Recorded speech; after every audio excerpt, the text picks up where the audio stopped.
Before we get started, I have a quick favor. I've been self-funding the Finding Genius podcast for 5 years now. I've done over 3,000 episodes. And as you can see on YouTube, we're up over 1 million views on the channel, which is fantastic. The next thing I really want to push on is to get up to 10,000 subscribers. Because once we do, we'll be able to put a donate button and we'll be able to solicit donations to help keep the podcast running and to also get the Finding Genius Foundation moving along. We have a big project studying anxiety, depression, and PTSD and working on a product to help people overcome these problems because I've seen them explode recently after the last 2 years of the whole virus situation. So if you would, please subscribe to the podcast. That would help us tremendously. Give us a thumbs up and check in the description for Buy Me a Coffee. It's about $5. If you could buy me a coffee, I'd really appreciate it. It would help keep the channel going, and I love coffee. Thank you. When I first got the goats, they just basically ran wild.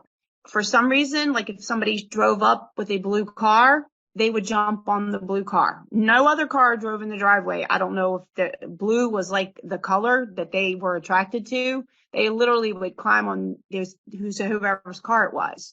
And so they like to eat all your roses. They like to eat all your plants.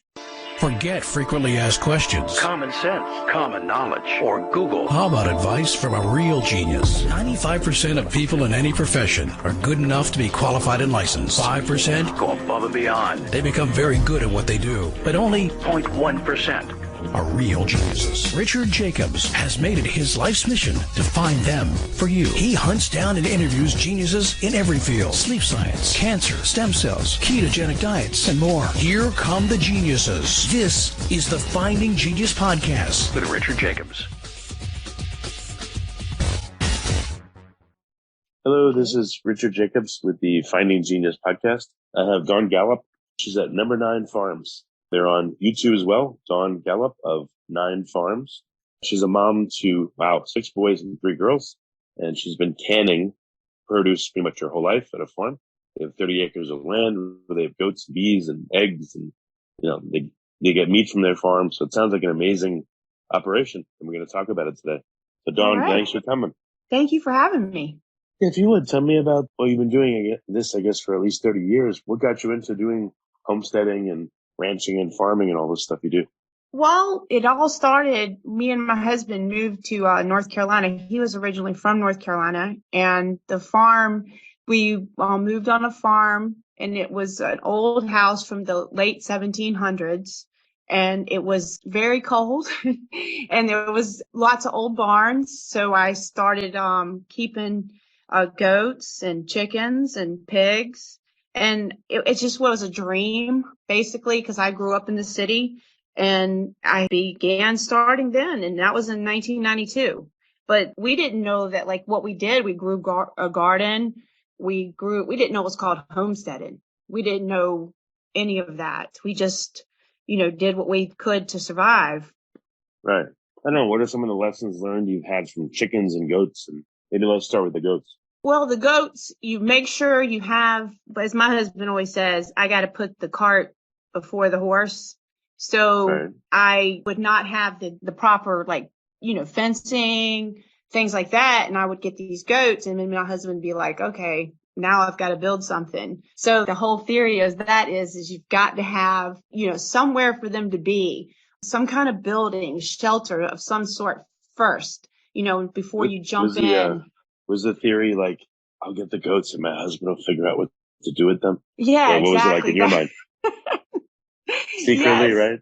Yes. And then I got the pigs one time, and there was nowhere for these pigs to be. And I'm like, I'll just cuddle them all up, Bruce. They'll be fine. And that didn't go over well. I'm sure your husband, in his mind, he was like, here she goes again. And I gotta my feeling just from what you said so far is that you're very spontaneous. And your husband's probably more of a planner, and he runs behind you sometimes, helping to plan after the fact of the things you jump into spontaneously. But that's just like it. Yeah, that is so true. That's okay. I'm the same way with my wife, but it's reversed. I'm the more spontaneous one, and she's the planner. So it happens in a lot of relationships. Yeah, it works. I guess going back to the goats, I've never kept any. So what are for people that are interested in keeping them? What's the benefits, and what are some of the challenges of doing so? Well, when I first got the goats, they just basically ran wild. For some reason, if somebody drove up with a blue car, they would jump on the blue car. No other car drove in the driveway. I don't know if the blue was like the color that they were attracted to. They literally would climb on whoever's car it was. And so they like to eat all your roses. They like to eat all your plants. So you make sure you have that structure. And once you have them in the, pasture, they're perfectly fine. They as soon as they see you, they want treats. As soon as you come in, they want to eat. And now milking, when you're first training them, you'll always want to have like with the mom. So that way at first they kind of want to, learn from mom what they're doing. So that was a challenge at first because I had some of them that weren't basically trained, as so to speak. And it took me a while to like get them used to it. But then and they love corn, and a lot of people like that's their treat. So if you would put the corn in the whole corn in the little cup, and they would come right in because they wanted that corn. What are goats like compared to dogs? Are they smarter, stupider? Do they have different personalities? Like what are they like? Well, the goats, they are kind of like dogs in some way. I mean, I guess you could say, like some of the customers I had, they would put clothes on them. They would put diapers on them, and they would send me pictures because I would sell some of the goats that were, because I would have too many, and my husband wouldn't, he's like, oh, we can't keep feeding all these goats. And as far as, I loved them so much that I didn't want to, call them or anything. So, or use them for meat. I do the chickens though, and the quail. But so did you milk them? Like what kind of, were they just pets to you, or you didn't want to use it for meat, but did you milk them or what'd you do? I did. I milked them. And it's such a bond with milking that you have, I mean, I don't know, it just like relaxes you, just have a connection with them. And when you're sitting there like milking, kind of like lay your head a little against them, and you're just, enjoy the process. Now, okay, some days they were good for milking. I've heard some people use them to clear brush or clear space, like a lawn. They like to eat grass and things like that. Like what other uses have you found for the goats? Well, they do. But, honestly, like in the woods, where like if I needed something cleared, if I put the chickens out there, the chickens would actually get in there and clear, like get the ground tilled up and things like that. The pigs will do the same thing. The goats, but yeah, people always said you could rent them out and things like that to clear the area. But yes, they do. Oh, interesting. How do they interact with other animals? Are they friendly to them, or are there certain ones they don't like? Or? Well, there's always the dominant one in the herd. So it just appears that way. They'll like what you want to do when you feed them, you want to have them like each to their own little bowl, because if not, like one that's the dominant one will always attack the others and, basically like buck them and things like, so they couldn't eat.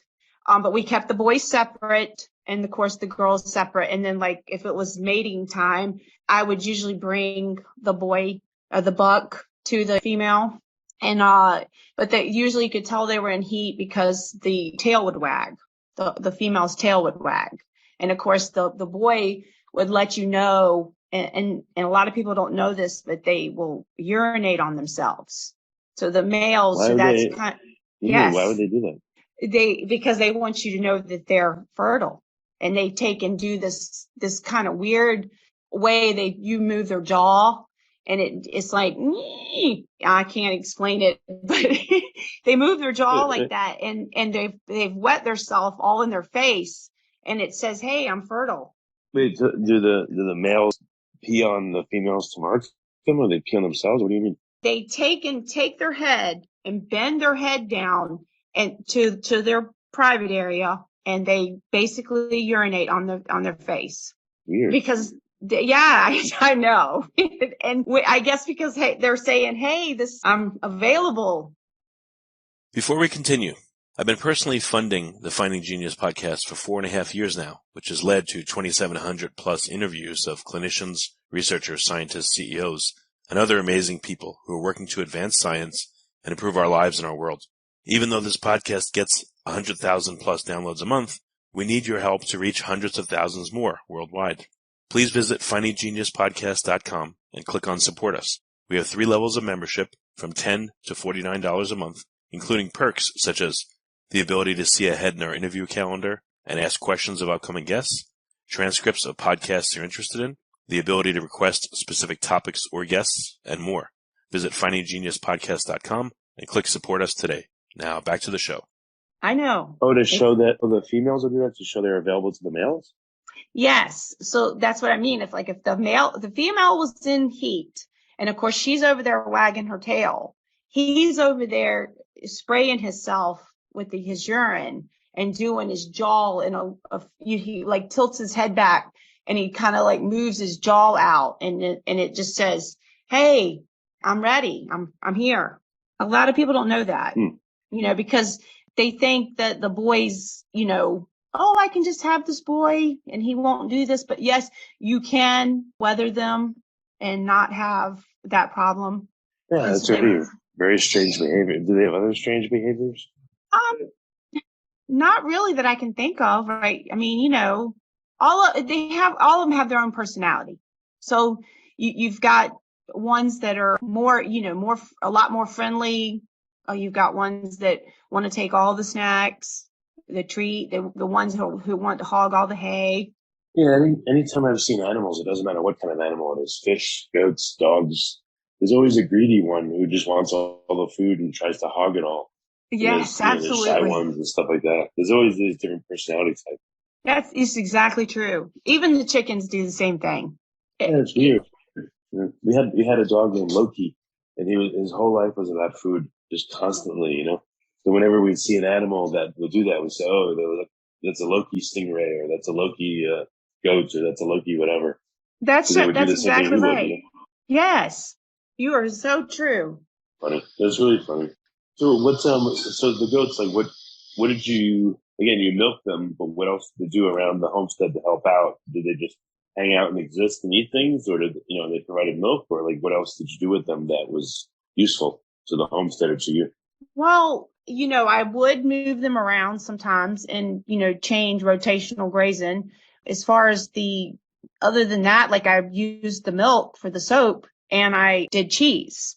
So the cheese, see, I say this in the past tense because I no longer have the goat. Well, nothing happened. I've sold my farm and now I'm living in a new farm in the Upper Peninsula of Michigan. Oh, okay. So you may get them back or you may not, or what's your plan with them? Yes, I'm almost coming on a year that I've been here. And yes, I do plan on, I have 7 acres of field, open pasture up there in the front of the land. Nice.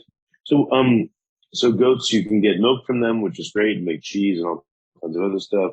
And then you said people would buy them. So was there any benefit or money in raising them and selling them? Do people eat them, or they just keep them as pets, or what do they do? Yes, they do. People do eat them. There was a lot of people that would want them for that purpose. And then there was other ones that just bought them to raise on their homestead. And I had American Dairy, ADA, American Dairy Association, Oberhausley dairy goats. So they were registered. They would have their ears tattooed. And let's see, like I tell you, I made the soap. And I was making a lot of soap, and you can make caramels. I mean, you use your milk for everything. My kids drank it. I made macaroni and cheese. I mean, whatever I needed milk, we had goat milk. And I make the best yogurt from the goat milk that you've ever tasted. I'm telling you. That's awesome. I know. How much would they produce? Was it like how many goats for a family? What's the ratio of goats per family member? Let's say. So one goat, like I'm just going to give you one goat as an example. So one goat could have as much as a gallon. And a lot of people will do, I only milked once a day, but you can milk twice a day. And of course, the more that you would stimulate, so production, you would go out, and stimulate. And then if I kept doing it, I could get more. So it's like, cause that's what the baby would need. So that would provide them with more milk. So if it stimulates the more production. Same in people. no difference, it sounds like, you know? Yes, exactly. So if you got twins, or whatever, it would be, you would produce more milk. Yeah, and the expression milking them for all they're worth came to mind, but I know you wouldn't do that. That's not healthy. What was that? There's an expression called milking it for all it's worth, but I know you wouldn't Yes, do that with yes, the goats yes, because you cared about them. absolutely. Yes, yes. Yeah, as my husband always says, the cash cow, whatever. So same kind of reference. Okay. What kind of goats work for people to have, in this capacity, and which ones are not recommended? There's there's a bunch of different dairy goats. Okay, like I can't even think of all of them right now. Nubians, Sayon, but there's also Kiko, which is the meat goat. A lot of people use them for meat goats. But anyways, like my husband always says, any goat's a meat goat. That's funny. Yeah, even I've had goat before, and even when it's really well prepared, there's like one tiny, minuscule shred of meat, and it's like 8 million bones. So for me, goat's like not very. I don't know. It's not like chicken at all. So I can see why your husband may say every goat's a meat goat for many reasons, but even then, it's like I don't know. It just doesn't seem like a great thing to eat or a hard thing to eat. Yeah, I know. And like I said, we didn't use them for our meat purposes at all. They were strictly pets and goat milk. Okay. And you mentioned pigs. It's okay. Let's talk about them. Like what kind of pigs and, all the same questions. Like what do they do, et cetera? Well, the pigs basically eat a lot. I'm not like really the best person for the pigs, but we had the pigs for my kids to show the pigs, and we would that's the only reason we had the pigs. But with the meat, yes. Okay. Yeah, we did that a long time ago. We haven't had pigs in a few years. Okay. Well, what about chickens? Were you really skilled with the chickens? Did you do a lot with them? Or if Yes. not, what animal did you work with a lot? Well, the chickens, yes, I absolutely work a lot with the chickens. I've had the chickens off and on since 1992. And I immediately, when I got here for my new homestead, I was, trying to get chickens ordered immediately. And so I could start all over basically. But yeah, the chickens are absolutely, as most people say, the gateway to the rest of the animals. So, oh, really? Why is yeah, that? Are chickens pretty easy to keep? And like, first of all, what kind of chickens are out there? I'm sure there's like eating chickens and egg laying chickens and. Yes. So I have meat birds. They're usually Cornish, cross. Those are the ones I get from McMurray Hatchery every year. I've had great success with them. I've had all kinds of different chickens over the years. Red Star, Buff Orpingtons, Wyandottes. Honestly, I've had every chicken probably, and I've even what I call the barnyard chicken, the ones that you have mated, and basically you get whatever mix or breed, whatever you want to call it, the barnyard chicken. Okay. So what's important to know about keeping chickens? You got to have a house for them. Like what's are they okay with the cold or the heat, or like what have you learned about them? Okay, so like the cold ones, when you want to get ones if you're in a cold climate, is you want to have one that doesn't have a long comb, because that way it doesn't get frostbit. So you want to get ones that with the shorter, comb at the top. And like another thing, like I could tell you too, because I've been selling at the farmer's market off and on basically for over 10 years. And a lot of the things, people always want brown eggs. Well, the brown egg layers were mostly what they would say from the north, because they mostly had the combs that could handle the cold. And then like the leghorns, which would produce the white egg, they would be more southern. So more the southern folks would have chickens like that, could tolerate heat. So that's one of the reasons that you would, pick and choose the right type of bird for your homestead. Well, what do you mean the comb? Like, how would that help them? The little top, the red part at the top of the head. So the little comb that's at the top. The little red part. Right, but that doesn't cover like most of their body. Why would that be a factor in them tolerating the cold or not?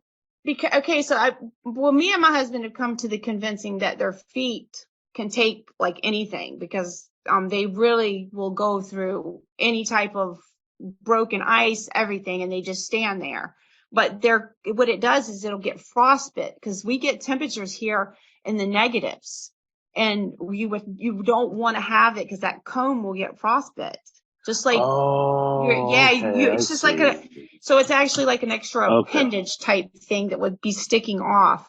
And that way, it'll be hard for the chicken's body to bring enough heat to a large comb that was hanging off of it, as opposed to a small one.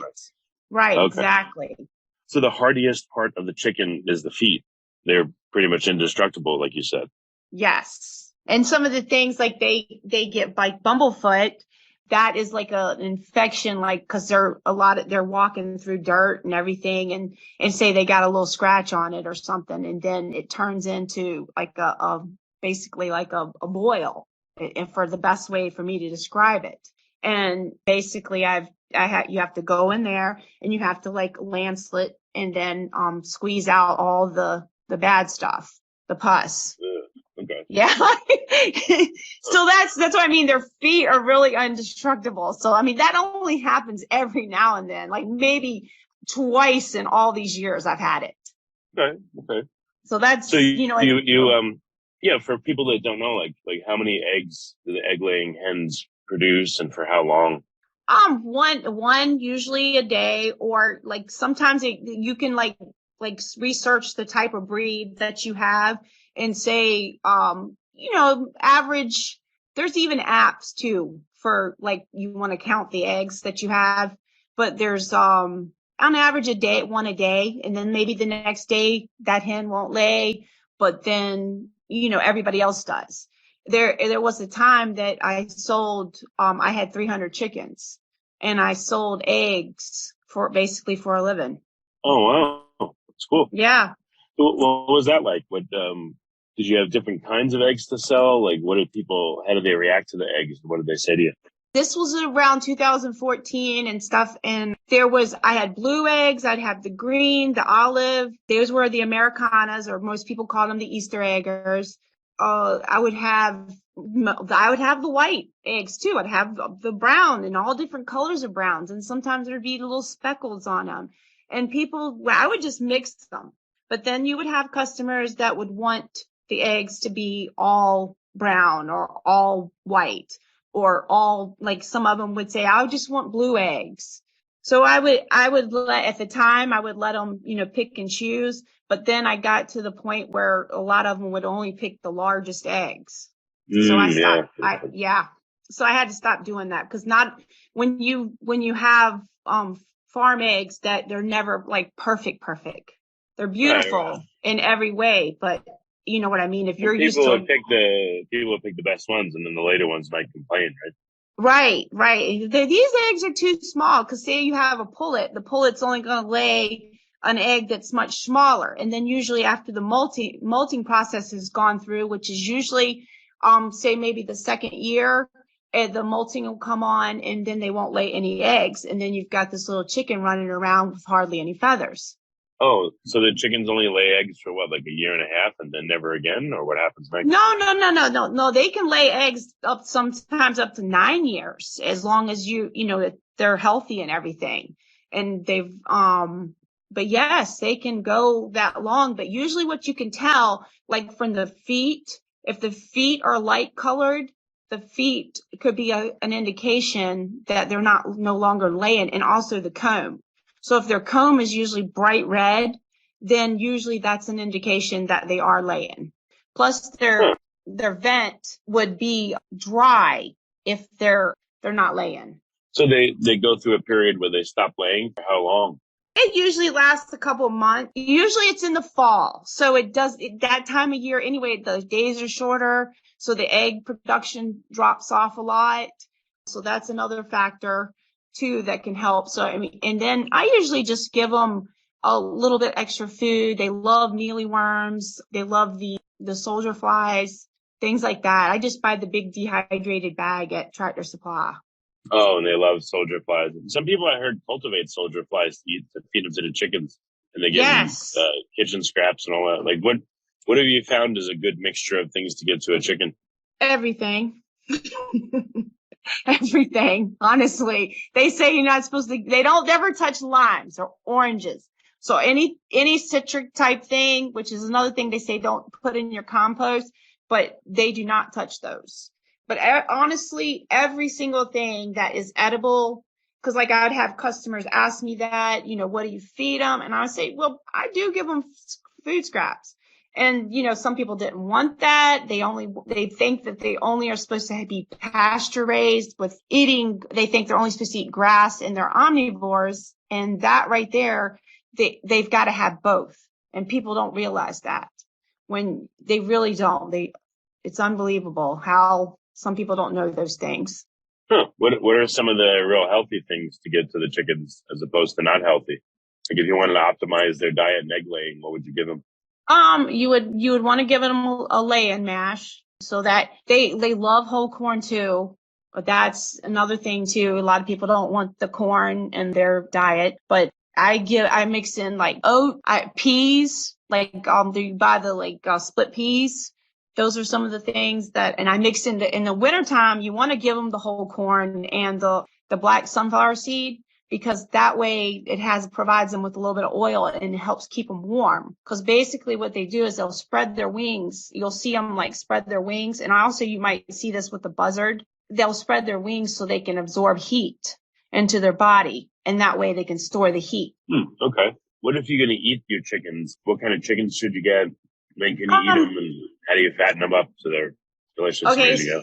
So there's a more protein type feed for that, and you'll it's basically meat bird is what it's called, meat bird, and the meat bird is what I would feed them. And you want to have we do chicken tractors. Remember how we were talking about earlier about a house or something, and we do chicken tractors. But now this property here does have a stationary coop, but it was already here. So my husband and me, we had already said that when we started the new homestead that we did not want any stationary, chicken coop, because it's best to be able to move them. That way they're on new grass every day. You're providing for the land and you're providing a much healthier bird. Okay. So any other, egg laying and meat, is there any other interesting uses of the chickens? Since you said their feet are very hardy, are they able, and they're good at cleaning, I guess, various things out of a field? Like what other uses do they have to help around the farm? Well, providing you with eggs, of course, providing you with meat. They clean. Okay. Now the manure, that is a whole nother thing as far as that's great to use. And we could talk about some of that as far as using it in the garden for composting type thing. Oh yeah, the chicken manure. Right. So is that pretty easy to collect? Do they produce a lot of it? And is it good for the garden? Well, I got a lot of controversy over that for my point of view, because as long, say you're putting straw into your coop or wherever your box is, whatever. Well, most of the straw unless, I'm sure there are some that is sprayed with Grazon. Okay. And Grazon gets into the straw. You put the straw into your coop, then you use that straw to put into your garden. And then you've got Grazon basically into your soil. And What's Grazon? What is that?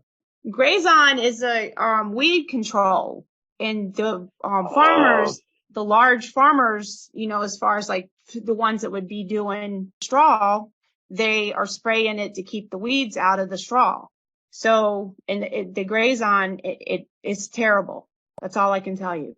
Is I've had this problem happen. This is what happened to me in my high tunnel, and I did not know because I didn't know. I was using it, and then all of a sudden my plants weren't doing well, and I was like, what's going on? And that's when I would call out the professionals, as I call them. So do you have to use straw in the chicken coop, or can you use other bedding and stuff? Yeah, we use the pine. You don't want to use cedar. That can get into their nostrils and things, and that's not good for them. As far as the pine is what I use. So the pine shavings, they're non-toxic. They're clean. They're not as, you have to use a lot more. And also you can use that to, like, say, insulate your beds, like planting your garlic. Is it possible to get hay that hasn't been sprayed, or is it hard to find? It's really hard. And it's really hard. I mean, it might not be for others, but I haven't found one yet. And of course, they don't tell you this as a homesteader, or you go to pick the hay up. You don't think of, hey, this hay might have something not hay, but straw might be toxic, because there is a difference between hay and straw. Oh, what's the difference? Well, the hay is for eating and the straw is for bedding, is always what I say. And the hay is usually green, or at least had a green tinge to it, and it seems to be a little finer.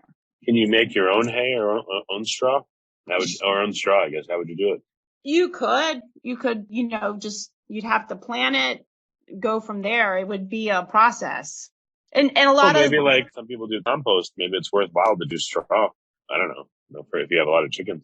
Yeah, I'm sure it is. Yeah, definitely. I did that. That's what I did for years. And so what I would do from the coop that I had, I would move the straw from the inside, and then I would move it outside, because I had like a run in the front, and then I would let them out of the run, but that was kind of like their resting area, I guess you would say. They go in there and do their baths, their dirt baths, dust bath.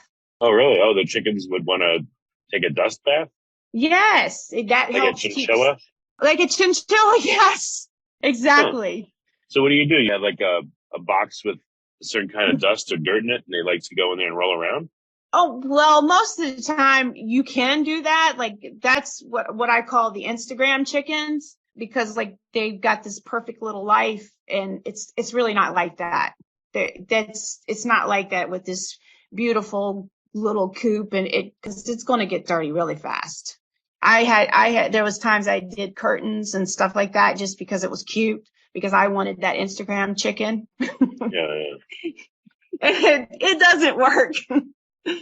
So what are some of the challenges with keeping chickens? Well, they don't have any, I guess you want to say, they don't care where they poop. So if you have them where they're just running around, they will eat up all your grass.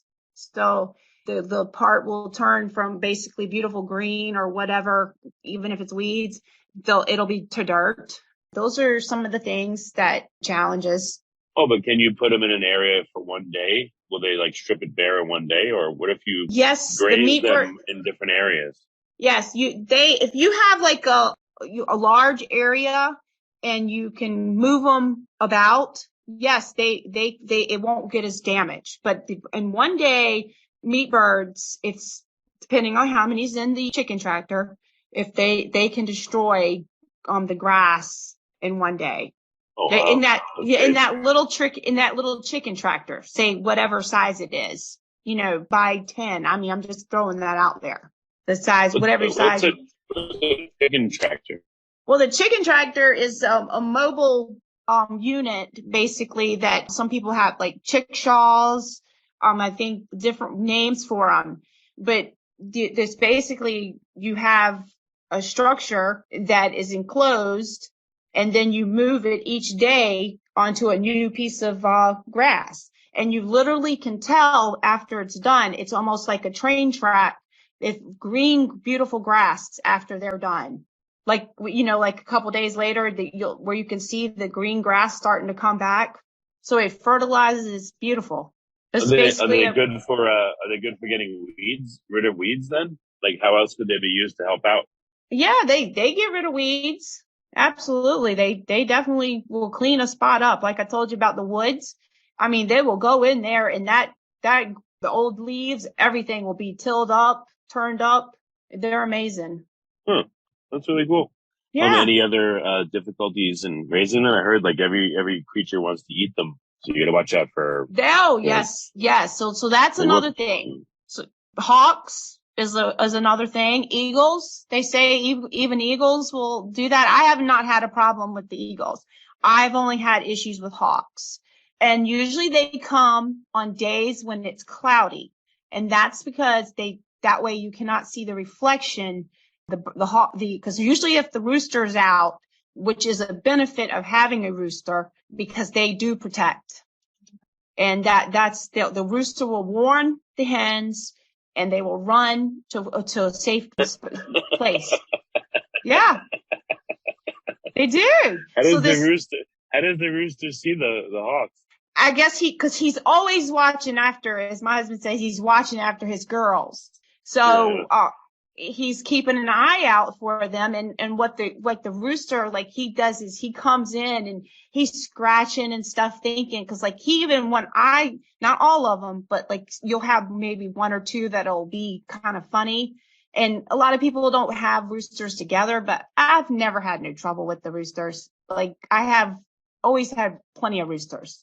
And so like he comes in and he's like pecking the ground and he's really not eating anything. He's kind of like warning you, hey, don't mess with my girls. So do they become very possessive over like how many? They're very protective. Hey, do the roosters set up like harems where they have X number of hens that are theirs? Yeah, basically they do. So like if you say I have like 7 roosters, so this rooster might have 3 hens with him and they travel about on the property and basically they've got a few, like this one might have 3 or 4. It is so true. Yeah. It's pretty cool, isn't it? Yeah, do they call in the morning? Oh, yes. And that's the thing too. A lot of people think they only do it like when the sun comes up. At 2:00 in the morning, you can hear that. It doesn't matter the time. Oh, do they do it like all night long, or when do they do it? No, not all night long, but they will do it sometimes at random times. And one time when my mom was here, she said I had sent her a picture of the rooster. And when I sent her a picture, she says, I hope he's gone when I come back because she said he called all night. Oh no. How come that people think that they just call in the morning then? I guess because when we were kids, if you think about it, we saw Looney Tunes and the rooster always crowed when the sun was coming up. Weird. Interesting. Yeah. So what do you do with the rooster? I mean, the roosters are good to protect the hens and all that. So how do they see hawks? Do they, I don't know, they just look up and look around? They're always surveilling? Well, I don't actually see them like looking up, but I don't know if it's because like they're most of the time when they're out and about, he's just kind of like looking on, like he's watching the girls as they're pecking. And then I guess he sees them. I don't know, but I have been out there and I've been out there and literally came at the hawk myself, not like attacked it or anything, but I was trying to save one of my bantams and he had already pecked her eyes out before it was too late. Yeah. So that's what hawks do. They kill them and then take them away, or are they strong enough to just lift them away and fly away with them? No, I didn't see that happen, but most of the time, like a possum usually is the head's cut off and sometimes you don't see the predator. The possums, raccoons, those are some of the things. I've even had a fox one day right in broad daylight run into my coop. Oh, jeez. And I've had snakes too. I've had plenty of snakes, and the snakes, I've even had them where they're curled up eating the eggs. I had my husband, like one of them was a black snake, but a lot of times in the South, the copperheads. I guess everyone wants to eat chickens. Everybody. Yeah. Everything. Or their eggs. Oh, okay. Well, very good. Thanks for telling me about all these things. I don't really know much about them, but for people that want to find out more about your activities, should they go to your YouTube channel, or where can people find out more about you? Yeah, on my YouTube channel, Dawn Gallop at Number 9 Farms. Okay. And Gallop is Gallop or UP? That's OP. I always say like a horse galloping. Yes, that's what I say. Gallop like a horse. Okay, not gallop like the pole that they take every year. No. Okay. Well, very cool. Well, yeah, no, it's been great to talk to you, and thank you for all your wisdom, your actual hands-on wisdom with all these creatures. Yeah, you didn't want to talk about greenhouses? If you like this podcast, please click the link in the description to subscribe and review us on iTunes. You've been listening to the Finding Genius podcast with Richard Jacobs. If you like what you hear, be sure to review and subscribe to the Finding Genius podcast on iTunes or wherever you listen to podcasts. And want to be smarter than everybody else? Become a premium member at findinggeniuspodcast.com. This podcast is for information only. No advice of any kind is being given. Any action you take or don't take as a result of listening is your sole responsibility. Consult professionals when advice is needed.